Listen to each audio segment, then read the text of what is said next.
Hello gamers, it's Epic here, back with another Wonderlands video because a brand new trailer has just dropped, and being the sponsored creator that I am, of course I've got the inside scoop. And today we're here to talk about the latest information that has released with Tiny Tina's Wonderlands. Now, I'm not a fucking Killer Keemstar news channel, so don't expect me to go too in depth here, but I do want to give you guys the rundown in case you don't have the time to see the trailer or in case you want my take on it, so let's get right into it. The latest trailer from Tiny Tina's Wonderlands is another class reveal, and we have two more classes as we did last time with the Berserker and the Stabomancer. But what's really cool is that we also got some additional information from a dev diary, which we're going to go through also, and there's one thing in particular I'm very excited about. But first of all, let's start off with the classes that they showed off in this trailer. The first one is the Spellshot. This is kind of going to be your Siren, it seems as though.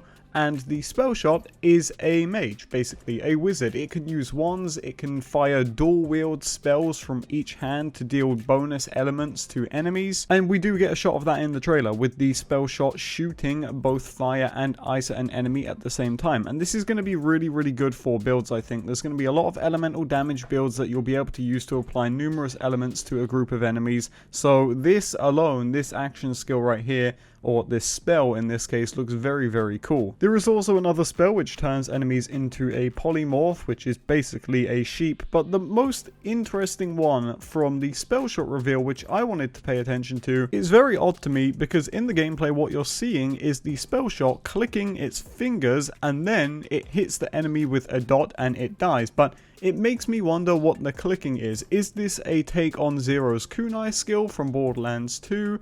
Or is it just a cool animation? There must be some kind of tie-in with it, because apart from that, it just looks like a standard spell. So I'm thinking that this clicking that the Spellshot does before it fires off that fire spell has some kind of tie-in with the action skill or whatever it may be going on there. Give me your theories in the comment section down below, because this looks very interesting, and I think at launch I might be running the Spellshot now, because this is very interesting and very unique if it is what I think it is. But then again, me saying I'm going to be playing the Spellshot seems a little bit redundant now that we see the next class, which is the Clawbringer. It is this big hammer melee class, similar to the Berserker in a way, but it actually comes with its own little mini pet dragon. And I know that all the flak mains out there, you're all going crazy right now. I think you're really going to enjoy this one. But I think by far the coolest part of the Clawbringer is the Cleansing Flames action skill. Now, I'm just going to let the video roll here because I want you guys to have a listen to the noise it makes when you hit enemies with this. And let me tell you, get ready to hear this a lot at endgame in Wonderlands, because this is just so satisfying.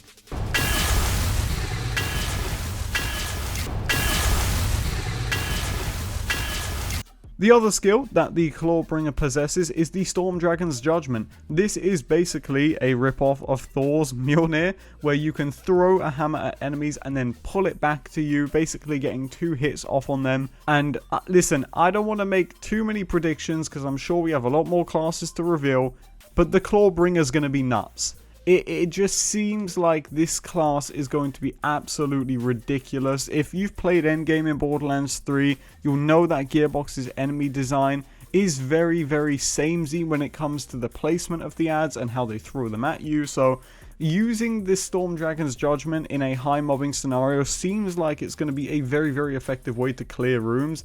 And yeah, the crowd control capabilities and possibilities as a whole with the Clawbringer just really seems nutty. So yeah, these two classes just look absolutely insane. But there are some other things, because a dev diary was released by a Gearbox, so now we know a little bit more about what's going down in Wonderlands. Now, I am not going to be going through all of it in this video. I think that's another video in itself entirely, and it's not something that I'm too interested in covering. But there is one thing in this dev diary which I do want to talk about, and I think it is absolutely fantastic. Ashley Lyons, the lead FX artist on Tiny Tina's Wonderlands, had something to say in this dev diary about how they're dealing with the visual effects in Tiny Tina's Wonderlands by saying, when we're creating spells and effects, we want to go all out, and we want to throw as much cool stuff in there into that one spell. From a technical perspective, now that so many things are magic based, we can incorporate more of those curl noises and vector fields in our particle systems that we didn't get to use as much in the past. Using all of those GPU sprites helps give a wild look to all of the spells.